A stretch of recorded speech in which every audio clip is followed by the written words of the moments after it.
I want women and girls of African descent and of color to be able to not have to keep searching for stories about themselves.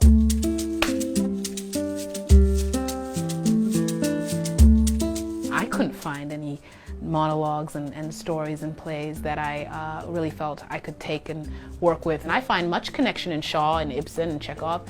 But if you are constantly only dealing with stories that are not of the people that you are from, not from where you're from, not from your heritage, that can function as a disadvantage. I went to grad school because I wanted to learn the rules so I would know how to break them. Breaking of the rules is saying I'm breaking in, okay? I'm breaking in your very comfortable little house over here and I'm gonna take a room.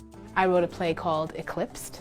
It grapples with the experience of 5 different women in the war zone of Liberia in 2003. 3 women who have been abducted at different stages of their lives and become the forced bushwives, quote unquote, sex slaves, to a commanding officer. It's an astounding cast. Lupita Nyong'o is in it, as well as Pascal Armand, Akusu Busia, Zainab Jah, also the wonderful Sekon Semblo.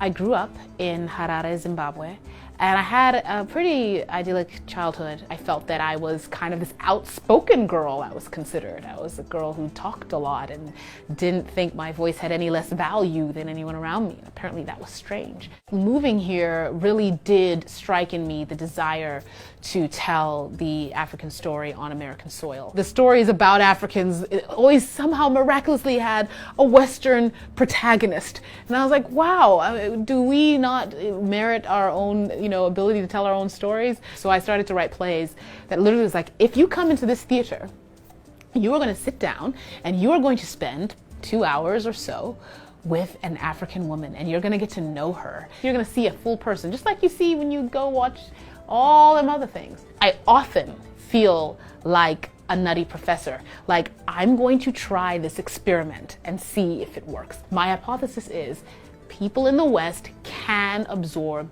African women's stories without any shaken or stirred mixer. It can come directly from the source I create so that you can see women like this shine and get to do their thing.